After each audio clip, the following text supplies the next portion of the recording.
Welcome to Off the Record, a special segment of the Project Offbeat Podcast where we talk to our guests no, in a more casual manner.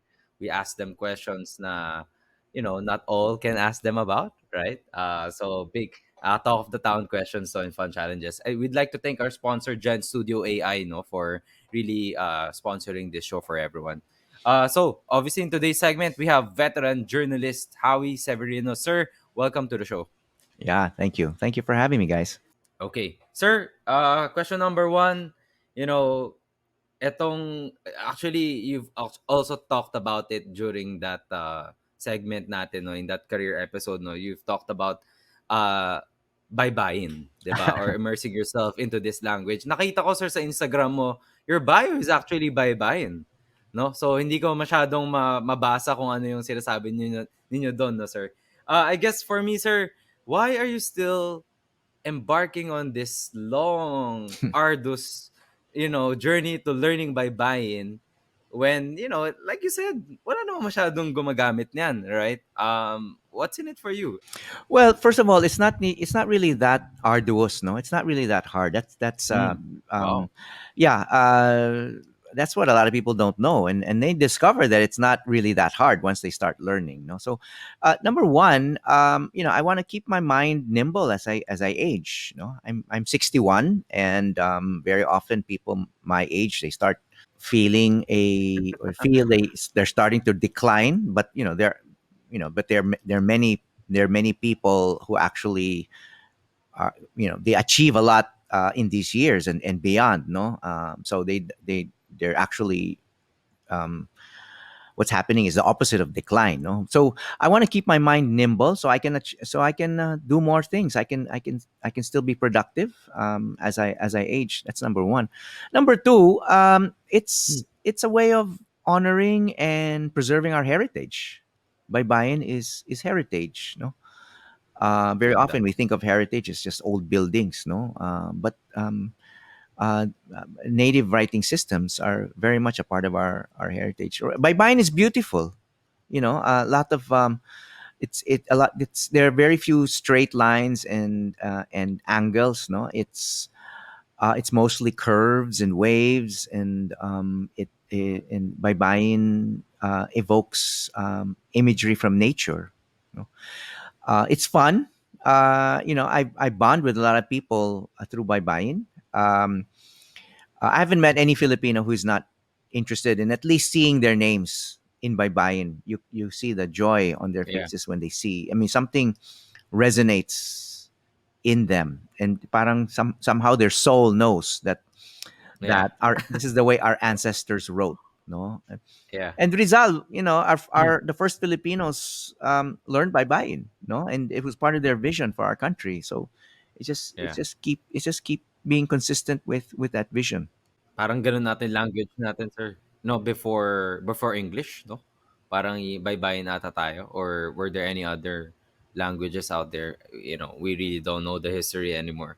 Yeah, Tagalog. Yeah, well, there's evidence to show that when the Spaniards arrived, Filipinos or the islanders, there was no Filipino nation then. The islanders were already literate in their own writing systems. No, and the Spaniards were quite impressed by this, and they were saying that it's not just the men who were literate; it's also the women, which Yeah. shows that in a lot of lands they explored where there was literacy. A lot of women, the women were not able to read or write, but here in the Philippines, they were able to. So Yeah. yeah, it's something that we should be proud of, and it's not that hard to revive. Sir, I actually attended like a buy-in workshop that you performed for our company last year. I don't Yeah, know if you remember of it, course I but do. yeah. Yeah. Oh. See, I know. Yeah. There are a lot of you. Oh. So actually, it was super interesting kasi parang, alam mo yun, yung parang you actually have a language for your own. Like how maybe Okay. Chinese and Korean have their own way of writing, or the Thai people have their own way of writing. We also have our own way of writing, pero for the longest time it's always been, the alphabet, and we don't really learn our local, Yeah. Baybayin. Yeah, very often what we forget is the writing system that we use for our native spoken languages Mm-hmm. is a foreign writing system. But because Mm-hmm. ito na yung kinagisnan natin, we don't think of it as Mm-hmm. foreign. But Uh-oh. there's a reason why it's called the Roman alphabet. No, it's European. Oo. 'Di ba? Oo, It's tama. Latin. It's Latin. It's European. It's a European writing system. It's like Yeah. it's like imagine Chinese or Japanese people being forced to write their spoken language in Latin only and Mm. not in their own writing system. Parang it's hard to imagine, 'di ba? Going to Korea and then seeing Latin, or going to Japan or China and seeing all of their signs in Latin alphabet rather Mm. than their own writing system. Pero yun ang nangyari sa Oo. atin. We have our own writing Yeah. system and yet we don't use it. Why is that? So I think that that is at the root of a lot of our confusion as Filipinos in terms of our identity, and I think it probably leads to cognitive confusion. Kasi nga, our Mm. writing system evolved to express our spoken languages. The European writing system evolved to express the European spoken languages. So, kumbaga, the the round peg or the square peg of our spoken languages is being forced Mm. to fit Er, into a round round hole. hole of a foreign writing system. And so parang ganon, no? So it may disconnect. There's a disconnect there. Yeah. And that has to be examined psychologically. Okay. Sir, I'm not sure if you've heard about it. So there's this new parang artificial intelligence na technology right now. Maybe you've seen it in the news. It's called ChatGPT, no? Mhm. I use it. Wherein, yeah. Oh, wow. You actually use it, sir, Yeah, I right? use it So every all the day. more, sir. I use All it the every more, day. sir, 'di ba? Parang It's the pretty cool. proliferation of technology, right, sir? Is all the hype nowadays, right? But as a veteran journalist like yourself, sir, let's just say in a hypothetical world, hinire ka nila, sir. What would be the one thing that you would ensure you would bring to a tech giant or to a tech company and make sure that it's propagated, just to manage these technologies taking over the world? What would I bring? Yeah, what would you bring? A mindset, a rule, a policy? I Well, a don't know. commitment to the truth. Siguro. Yeah, ang problema dito sa mga social media platforms, yung mga tech platforms is wala silang morality eh. Wala silang moral Oo nga eh. values. It's just Sana maturo din yun, sir, it's no? just it's just Sana, profit, 'di ba? yeah, Kung ano yung profit. I mean, 'di ba, maraming profession, there are certain principles involved, 'di ba? Like journalism, I mean, we're committed to the truth. 'Di ba? The legal profession, the rule of law, 'di ba? I mean, may ganun, may ethical, there are ethical foundations eh. Sa tech, parang I don't sense it. I don't sense the ethical totoo yun. foundation. It's Totoo yun, sir. the foundation. Yeah, Profit is not an ethical foundation. It Profit isn't. and Yeah. power are not ethical totoo yun. foundations. Yeah, They're not. There are values. You value profit. You value, but it's not. It's amoral rather than being moral, diba? Mm. So maybe that's what we can introduce. Maybe more of a sense of morality. Because these tech yeah, platforms, they say they're in favor of free speech, but they also prevent yeah. certain kinds of content from entering our feeds, 'di ba? Like dun sa Facebook feeds natin or sa TikTok natin, we don't see beheadings, 'di ba? We don't Oo see nga eh. child Yeah, pornography. So yeah. I'm sure there are attempts to spread those things, It's still centralized. but Yeah, somebody's preventing that. But so why can't they prevent like the kind of the misinformation. Yeah, glaring, yeah, yeah, the blatant lies, the hate, di ba? Uh, yeah, the things that divide society, or yeah. that can destroy society. I mean, I just hope morality can be quantified, no? Para ganahan naman tong mga tech giants na to to to put it into action. Puro kasi CSR, sir, eh. Puro CSR, 'di ba? Oh, ito nag-charity ako, okay na, 'di ba? I'm good for the year, 'di ba? Parang sana there's a formula for morality, so they just put it in the code or something. I know, right?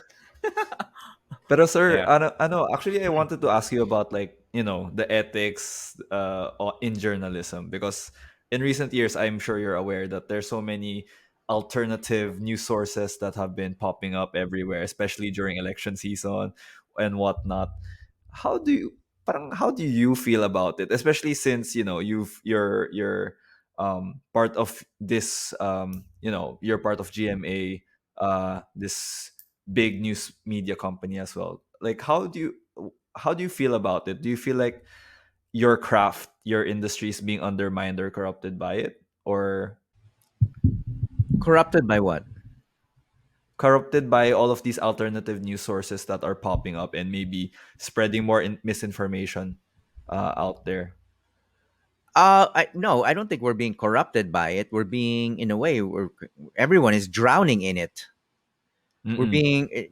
We're being overwhelmed by it. I mean, not just us, but Yeah. you guys, everyone is being Yeah. is being overwhelmed by it. It's influencing the direction of our society. It's influencing elections, and our people's people's choice of leaders, and people's in public opinion. And in a way, the world is upside down. No, um, Mm-hmm. what is true is being made to look false, and what is false is being made to look true. No, parang ganon.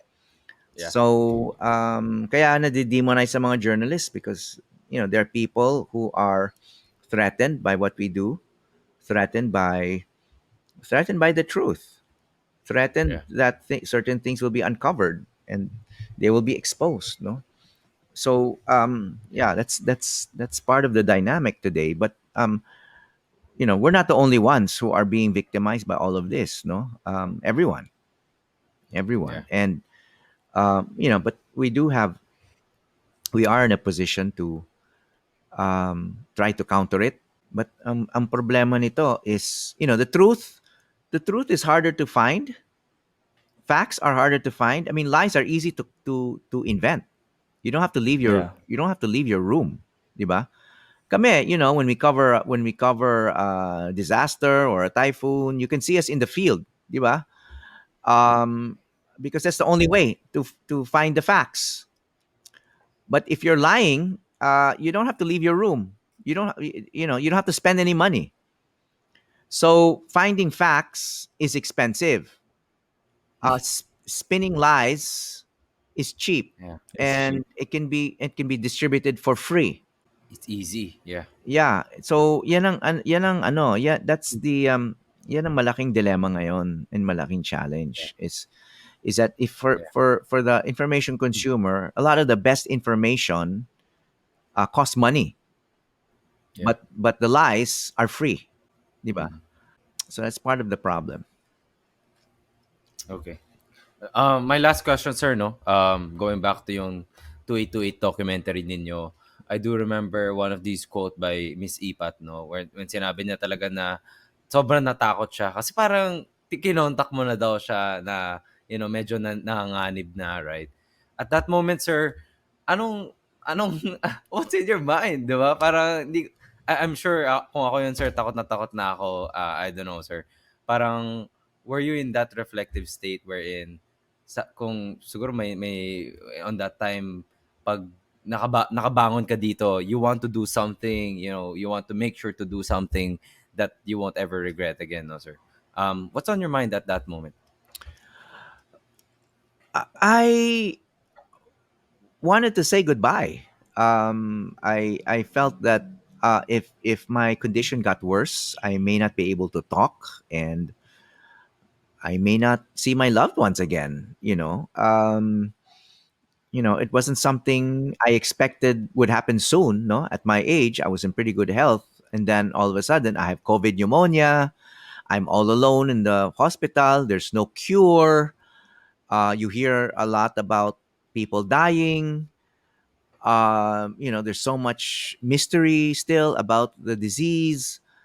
I didn't think that there was much in my favor, no. And I didn't know anyone who had survived COVID. I had not met any survivors of COVID. Grabe yun, sir. Yeah, Grabe yun. so I didn't feel I was going to survive, no.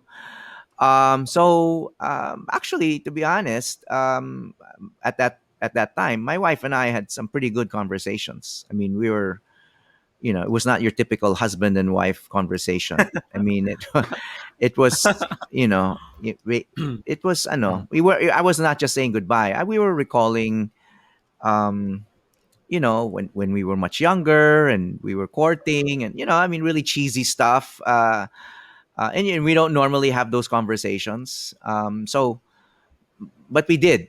Kasi I initiated it because I thought, well, if I'm ever going to have a cheesy conversation with my wife, it should be now, because I may never have the opportunity, um, to to have that kind of conversation.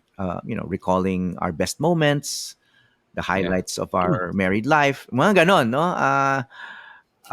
So in a way, it kind of gave me a certain clarity about what was important, no?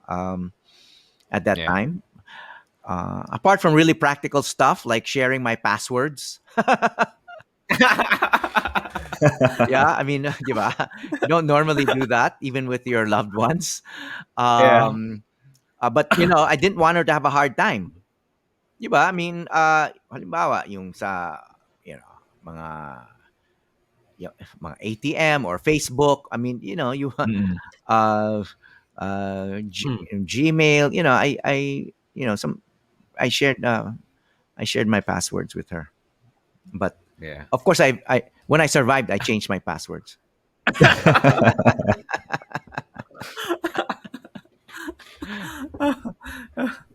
Sir, actually, just a quick question from me.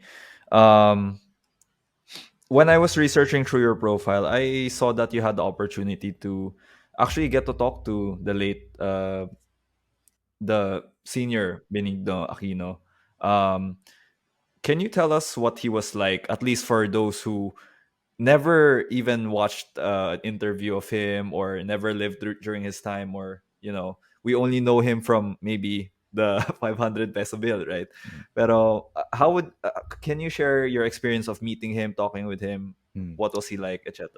Yeah, well, as background lang, I went to school. I went to college in the United States, Mm. and at the same time that Ninoy Aquino was there, he arrived ahead of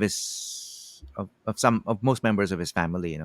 But I only met him. No, so I first saw him in a school auditorium. He was speaking, and then I went to see him in his office because I was doing research. I was 19 years old. I was a second year college, and he was already this prominent exile. But what I remember from my encounters with him is he took me seriously. He did not treat me like this youngster, or this Journalist. Yeah. this Yeah. this totoy who doesn't know anything, very naive. No, he took me seriously, and he looked me in the eye. He explained things carefully. He shared honest opinions, and I got to respect him because of that. Kasi, di ba, it would have been easy for someone with that stature, no, to be dismissive of someone who was asking really naive questions. They really didn't Right. know very Yeah. much. But I guess that was also the politician side of him, diba? I mean, he Yeah. knew that I'm a potential voter, or someone who could, A or media? yeah, or From the yeah. Well, media pa. I would, Oo. yeah. Well, I was in college then, no, so I was just a student Okay, doing okay. research. So ganun lang. I was not a journalist, or I did not have any status or any stature by any means, no. So estudyante lang ako, and but he treated me with respect, no, almost as an equal, almost as a peer, no. So um yun, so that's and of course he was very knowledgeable about what I was asking him about. I was researching the US military bases in the Philippines, and we got to talk Mm. about a lot of Mm. other things, no. I could see that he was, I know, he was very committed to the country, and When he was killed in 1983, August 21, 1983, it changed my life forever. No, I decided that the place for me was in the Philippines. Wow. And I was living in the U.S. already. I graduated in 1983, the year that Hmm. he was assassinated. So I was still, looking around for jobs, and I was thinking of graduate school in the U.S., etc. I was already in the U.S., no, and then he went home. He got killed, and then it triggered this huge protest movement. I saw there was a lot happening in the Philippines, and I thought, oh, if I want an interesting life, it's going to be in the Philippines. It's not going to be in America, no, because things are really changing fast, and it was personal. It was something personal because Ninoy was someone I knew, was someone I talked to at length, no, and actually at that age I was 19. Well, Hmm. 1983. I was 19 when I met him. When he was killed, I was 20. I was 21. I was 22. I just turned 22. Yeah. He was the first person I knew who died. No. Whoa. Yeah, because I said when you're young, you don't really know too many people who die, right? I mean, Sure. aside from Right. even your Right. grandparents are still alive, right? Real. But Wow. or now at my age, I know many people who have died. But back then, in my early 20s, there are very few. None of my classmates had died. None of my friends had died. My parents were alive. I mean, di ba? I mean, no, you didn't know anyone who had died, di ba? And Ninoy Yeah. was Mm, yeah. not just died, but was killed violently. No, so um, and it affected me. It traumatized me, but I think it traumatized me in a good way because it made me committed to something larger than myself. I didn't know what it would be, but I knew that I needed to get out of myself. I needed to get out of my comfort Hmm. zone because here was this guy. Ganda. He got out of his comfort zone. And then he died for what he believed in. And I found that, as a young man, I found that very inspiring. And at that point, I didn't have many commitments. I wasn't married. I didn't have a family. I didn't have a job. So Mhm. I decided to, just move back to the Philippines and see what I could do. And I never Yeah. looked back. I never Hmm. regretted my decision. And I think I've had a pretty interesting life. Yeah. Wow. Matt, was that a first? Ninoy Aquino actually inspiring the Howie Severino to be back in Wow. the Philippines. I don't know. I've never heard of that before. Well, you But asked you yeah. asked the Galing. question. Well, thank you Yeah. for asking. Thank you, sir. Thank you, sir. That's it, sir, for the off the record. Thank you so much Sige. for joining us for the show. Yeah. Thank you, everyone. Keep Th- us posted. Follow us in Project Offbeat. Thank you, sir. Thank you for having me, Thank guys. you, sir. Thank you, sir. Sige, ingat.